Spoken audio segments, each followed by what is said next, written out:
Assalamu alaikum. Donc, avec vous, Madame Derkaoui Orkia.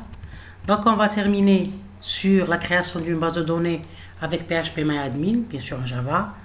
Donc, on avait déjà présenté comment installer le WAMP qui contient le PHP-MyAdmin et bien sûr le serveur.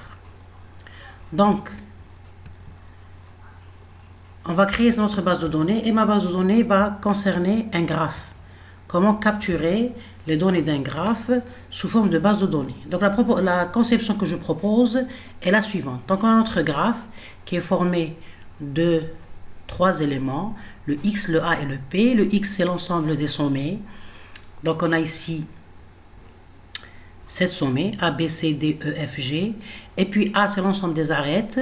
Donc on dit arête parce que ici le sens n'est pas pris en considération, c'est-à-dire il n'a pas d'importance. Donc c'est un graphe non orienté, donc on appelle ça des arêtes. En cas où le sens il a de l'importance, donc on dit que c'est un arc. Donc l'arc entre A vers B est différent de l'arc de B vers A, dans le cas de l'orientation.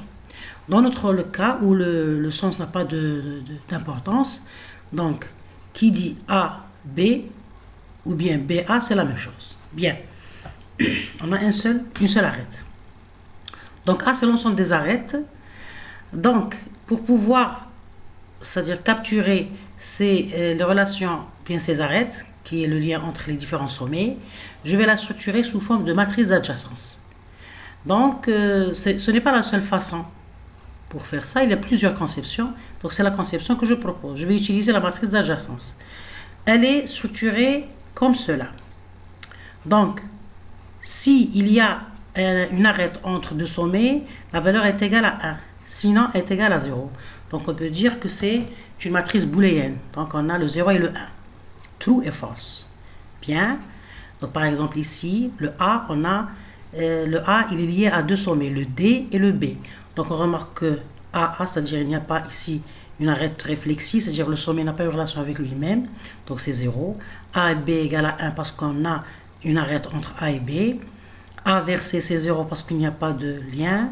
Le A et le D égale à 1 parce qu'on a une arête, etc. Et ainsi de suite.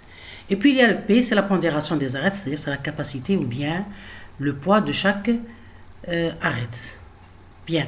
Donc c'est l'exemple qu'on va essayer d'implémenter sous forme de base de données, ou bien de structurer sous forme de base de données. Pour la pondération, je vais voir après, je peux l'utiliser ici au niveau de la matrice d'adjacence.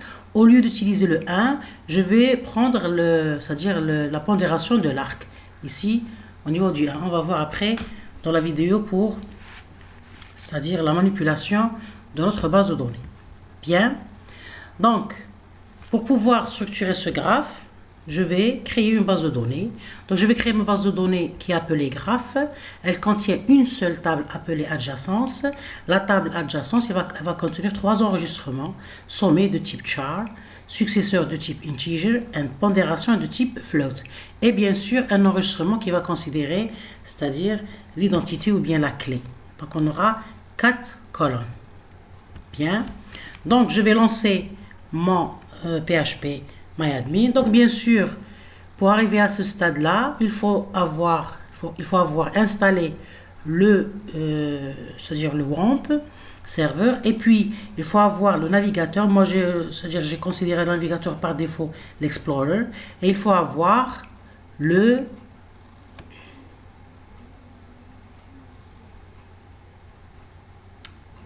et bien sûr, il faut avoir un éditeur de texte, Notepad, par exemple.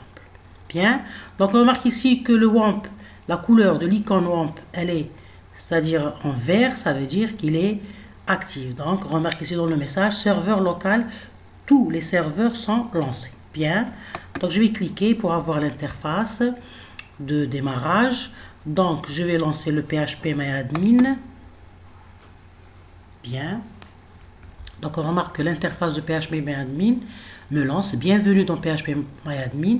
On a ici le choix de la langue. Donc, je vais choisir le français.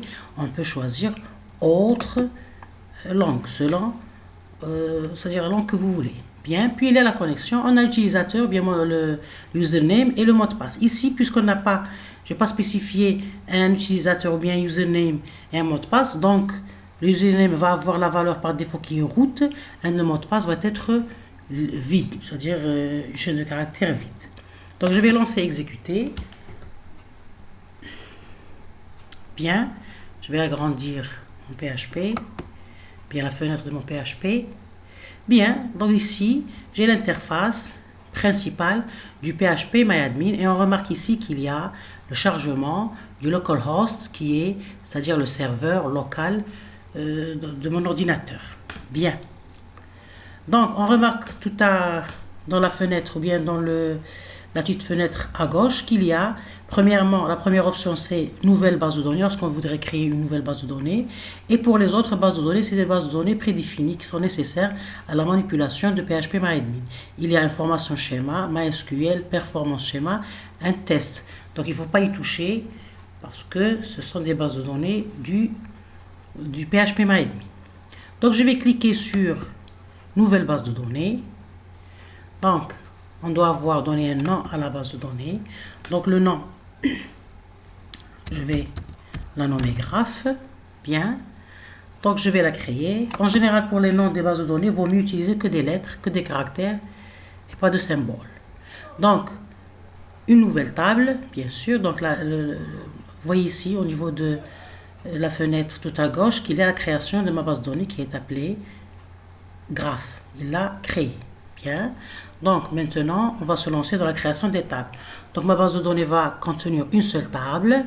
Donc je vais appeler dessin par exemple. Ou bien non, j'ai dit que je vais l'appeler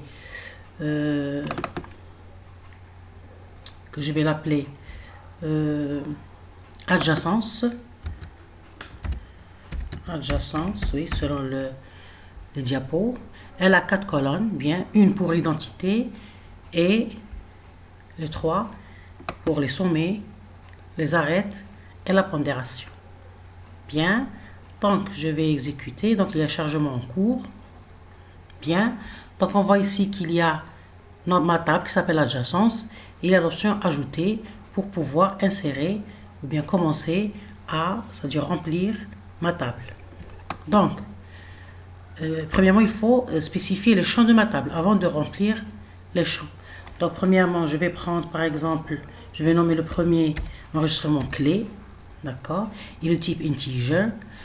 Donc, je vais le choisir comme étant AI, c'est-à-dire auto-incrémenté. Il s'incrémente automatiquement, c'est-à-dire chaque fois que j'ajoute un enregistrement, il est incrémenté.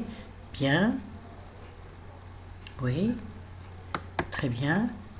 Et puis on remarque ici que la clé elle est primaire, donc primary claire, c'est-à-dire c'est la clé primaire de ma base de données. Bien. Je dois choisir un interclassement ici. Donc, je vais donner un petit aperçu sur l'interclassement. Donc, l'interclassement, c'est quoi? Ou bien en anglais, c'est collation, est un ensemble de règles permettant la comparaison de caractères dans un jeu. Donc, ça concerne les différents caractères utilisés dans ma base de données. Ce paramètre influe donc sur le résultat des tris, par exemple. Donc, MySQL nous propose plusieurs interclassements, comme on l'a remarqué ici sur le PHP MyAdmin. Donc, on utilise généralement le UTF-8. Donc, la plupart sont spécifiques à certaines langues dans le classement ou bien l'interclassement UTF-8. Par exemple, comme l'interclassement UTF-8 Esperanto CI est prévu pour l'Esperanto, d'accord, le langage Esperanto. Donc, si on ne travaille pas dans l'une de ces langues, c'est-à-dire une langue bien spécifique, comme c'est le cas par exemple lorsqu'on choisit le français, il reste 3 options pour choisir quel UTF-8 utiliser, c'est-à-dire quel interclassement utiliser, bien sûr pour le PHP MyAdmin. Donc il y a 3 propositions. Il y a le TF8 bin, le TF8 général CI et le TF8 Unicode CI. On va exposer les caractéristiques de chacun. Donc le TF8 bin, cet interclassement compare les codes des caractères. Il est donc très rapide mais pas forcément très précis. Comme les codes des majuscules sont plus petits que ceux des minuscules, donc il différencie entre les deux. Les enregistrements comportant du texte en majuscules se retrouvent placés avant les textes écrits en minuscules. Donc, il différencie entre minuscules et majuscules. ce qui ne correspondra pas forcément aux attentes d'utilisateurs. Le UTF-8 General CI, qui est le plus utilisé,